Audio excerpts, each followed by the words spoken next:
Hey DIYers, I'm Alicia. And I'm Allie from Whimsy Box. Welcome to DIY 5, where we count down 5 of our favorite DIY craft projects from the week, tell you what's going on around our office, and talk about some other silly stuff.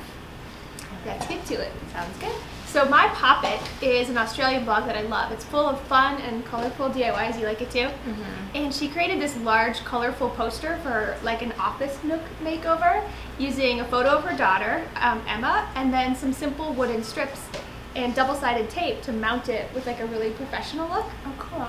So she had the photo printed at a local copier's, so it's like a really nice quality for less than $30, and the rest was DIY. That's awesome. Love that. Well, check out these map coasters from the blog Enjoy the Moment. It's a great way to display your favorite vacation spots or places that you've lived in the past. These are a fun conversation piece for your guests, or you can make them for a friend as a thoughtful gift. So my mom actually gave me a set of these one time for Christmas, and every time I use them, I get to remember like that place I lived, and That's cool. really Good thoughtful. idea. Okay, I have another photo DIY. All right. This one's from Southern Revivals. So she started with some old pallet wood. Mm-hmm. Yes, the pallet trend is here to stay Yep. forever.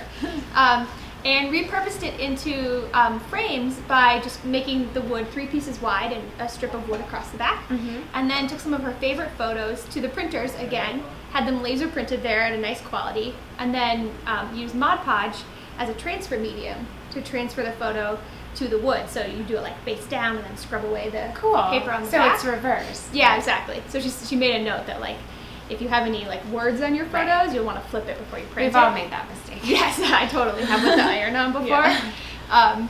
So it's just another great technique for getting your pictures off of your cell phone and like Right. into your world. And it was really cool how it turned out because you like the wood, like the texture of the wood comes through the Yeah, photo. exactly. It was It really was like neat. a little bit rusticy in a really neat way. I love that. Well, this embroidery hoop earring holder from Sarita Creative is an interesting way to display your collection of earrings. So some simple embroidery stitches in a geometric pattern creates a pretty frame for each pair of earrings. Oh, cool. And it's just a perfect solution for jewelry storage. It gets your jewelry out of the jewelry box and onto the wall where you can see it and enjoy it. And where it's not tangled. Because all of my Exactly. earrings are in one mess. Yeah. Say Yes made this really cool Pom Pom Rug for a nursery. It's so cute. I can't even imagine. It's got to be so soft under your feet. So it's about as simple as you might think. You just create a ton of colorful yarn pom-poms. You can use whatever color scheme you want to match your room, and then attach them to a non-stick rug mat. Right. And you can just cut it to whatever size you want. Yeah, that is so cute. And like in the picture, you can see her feet totally disappear into Yeah, the just sink into pom-poms. it. It looks really comfy. So as always, you can find the links to all of these projects and tons of other awesome DIY ideas. Oh wait, in the show notes below is the links. And then if you go to our homepage, there's more project ideas. There's tons of projects. To help you stop pinning and start making, as we like to say. Yes. Yeah, so who is our featured influencer? This week's featured influencer is Courtney from the blog Intention and Grace. Courtney is an Oklahoma native and a graphic designer, super talented. Courtney started blogging as a way to be more intentional with her time, instead of vegging out on the couch, things like that. And she found that her blog is a great way to keep her accountable in several aspects of her life. So she has created a beautiful space on her blog that's thoughtfully curated and full of wonderful inspiration from design to DIY, and she has lots of free printables, which we love. We love printables. Printables are the best. Reminder, so here's what's going on around here. Okay. Every Wednesday, and we film on Wednesday, so even though we don't put this up till Saturday, it's Win It Wednesday, and we launch a new contest every single week. And this week is super fun because it's time for another one of our mystery box sales. Oh. We did this a couple months ago, and they all sold out like in a hot second. So we are going to give one away in this week's Win It Wednesday. Nice. So you have all week to enter, and we'll choose the winner next Wednesday. So go enter on the blog. And if you're interested in grabbing a mystery box, we're launching the sale on Friday afternoon. So that's probably yesterday. Right. So go quickly and grab one because they flew out the door last time. Yeah, it's a great way to just kind of like, well, for one, it's a surprise. It's a mystery. You don't know what's in the box. But with all those craft supplies coming your way, it's really exciting. Yeah, like what are you going to do with them? See, like fall is on the way. It's going to be time to like, kids are going to go back to school. You have some time to like get crafting. It's like a craft prompt. Like, Yeah. here are some craft materials. What would you do? Yeah, what do you do with It's these? fun, and it's a great deal too because we have tons of stuff, Mhm. so we make it a super awesome deal. So Yes. grab a mystery box while they're available. Mhm. And on to the silly stuff. What do you got? So I A new hairdo. I cut and dyed my hair. It looks good. I had the professionals cut it, but then I dyed it because I'm cheap and because I like using the like 28-day washout kind.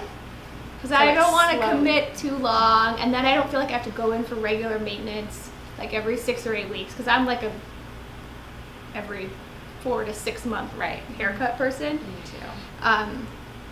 So yeah, but this time I bought medium brown. I always have this debate in the store, and I can never, because I do it so infrequently that like I forget what I bought last time. So I'm standing in the aisle like, I don't know, cool brown, warm brown, medium brown, auburn brown. What does it even mean? Right. So I went with medium because I thought like, I don't know, how bad could that go? Medium brown. It's like so not offensive, right?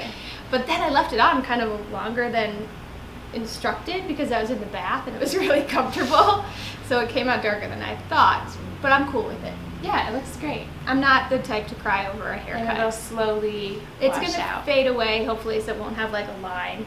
Right. Let me know if you start seeing a line. And I just always feel that way about my hair. Like it'll grow back, it'll fade away. Like Yeah. It's not a fail by any means. no, I've I had think some bad.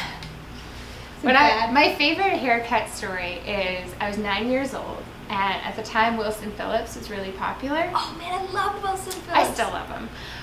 So anyway, I took my Wilson Phillips CD into the hairdresser, and I told her to cut my hair exactly like China Phillips, which is essentially a boy haircut. So there I was, freckles, braces, boy haircut. If I'd only had like glasses and headgear, I would have been like the See, epitome of There's nerdy. a lot to love about Wilson Phillips, but their hairstyles were maybe not. Well, China Phillips at the time, she had that really trendy, like, short haircut. But essentially, it's just like a boy haircut. I mean, my fiance has a haircut now. And so as a little 9-year-old girl, and that was the hard part, is like, as a little girl, like, everybody thought I was a little boy. That And that's sucks. like the worst. But that was bad. When we were kids, my mom would put our hair in pink sponge rollers like almost every night. Mm-hmm. And so we had like super curly hair, and particularly the bang area, which was a lot of hair, was like very... Because it dries in those curlers. Yeah. So Oh, it's so you'd not, sleep there's in no them. relaxing them. No, you'd sleep in them, and then in the morning you'd take them out, and then it'd be like... Yeah. I remember going to school. My mom used to do that to us too. And that is painful to sleep Yes, in those. I know. I can't believe we did that. Yeah, I remember going to school. I was young, and my good friend Emily always tells this story. She was like, you came to school one day and your hair went from like straight to really curly, and she was like, I remember thinking, she must be a witch. Not the look I was going for, but I'm just impressed that my mom took the time to do that for both my sister and I, because our hair was probably like mid-back. it's a lot of work. That's more time than I spend on my hair now, Yeah. for sure. Yeah. Like combing it all out and putting, literally our whole head was in curlers, Yeah. not just the bang area. So in high school, middle school and high school, I lived about 20 minutes from school. So in high school, eventually I would like drive myself. I used to put my hair in hot rollers every morning and put a shower cap over them and Really? drive to school, drive like the 20 minutes to school, and then like a block before I got to the school, I would like take them out real quick. So I'd emerge from my Subaru station wagon with prom hair ready to go. Oh, That's man. hilarious. Hair's tricky. I was at a wedding. My good friend got married last weekend, and she paid a lot of money for this girl to come and do everybody's hair, and nobody was happy with it. Really? They like See? redid their hair. This has happened at weddings and events I've been to too, because people get their hair done by somebody new for the first time ever. Right. And then they go like, I don't feel like myself. Like Right. everything is Yeah. crazy. And they wind up like brushing it all out, and then Yeah. It was. I felt bad. I felt bad for the bride who paid a lot of money. yeah, I felt bad for the girls who didn't feel pretty. feel good. Yeah. And then I feel bad for the hairdresser because everybody was like, ugh. That when Joe and I got married, we had a very low-key wedding. We had 9 guests plus ourselves, so this was not like a big Good for ordeal, you. but I did my own hair. Yeah. And it was like maybe a little shorter than this and basically straight. And I was like, but I look like myself. That's right. I will be doing my own hair. Are you going to? Yeah. Now you do the no shampoo thing, right? Oh, well, I tried that for a while and it got a little hairy. Because it takes your body a while to adjust like all the oils and whatever. So my fiance only uses conditioner, and apparently that's like a new thing. Apparently he was like ahead of the trend. He only uses conditioner, but so I use like now what I'll do is I'll go a while. It's fine. Just rinse it. And then I'll use like Dr. Bronner's. Oh. But it like strips Yeah, that's your hair. intense. It's like super, I can't remember what the name of the soap is, but it's like, what is it? Castile? Yeah. It like strips your hair so it takes out all the dirt, all the oils, and then you're like clean, super clean hair. Which Squeaky? Squeaky clean hair, yeah. And then you use a lot of conditioner? Yeah. I don't know. I just, whatever. But the no poop, people swear by it, right? I know.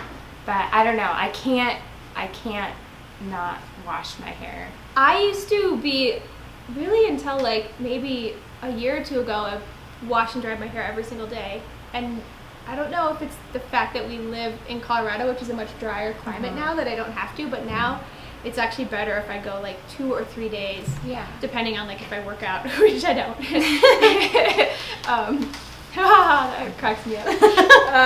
If I did work out and got like really sweaty at yoga, then I'd probably have to wash it more often. But now I can easily go 3 days between times that I wash it. And the thing is, like, I, for a long time, was kind of like, every day I wash and dry the hair and then try to style it. It's easier to do your hair if it's not totally fresh. I showered this morning. This is freshly dried hair, FYI. I didn't wash my hair this morning. Okay. Those are our hair stories. We just thought we'd talk about it. Everybody has great hair stories. Because it's a little bit different. And I'm sure my mom will text me now and let me know if she likes the new... Oh, the new deal. I think she's going to like the cut because she generally likes it a little shorter and it was getting kind of long. I don't know if she'll like the color. It's a little darker than I intended. Let me know, Mom. I'm biased, but I think everybody looks good as a medium brunette. Is this medium, though? Because what would be darker? I don't know. My hair's pretty dark. Yeah. I don't know. I don't understand. I always look at the little swatch on the top of that stupid box. It depends on where you start from, too. I know. To how dark it gets. The best part of the stuff in the box, though, is the conditioner that it comes with. That stuff is really good. I use half the first time, and then I save some for like a week later, because it's like... But I was reading the ingredients, and it said it had coconut oil in it. And I was like, well, I have coconut oil. I could do that. There you go. Okay. All right. The end of our hair stories. See you next week. See you next week. Because you want to be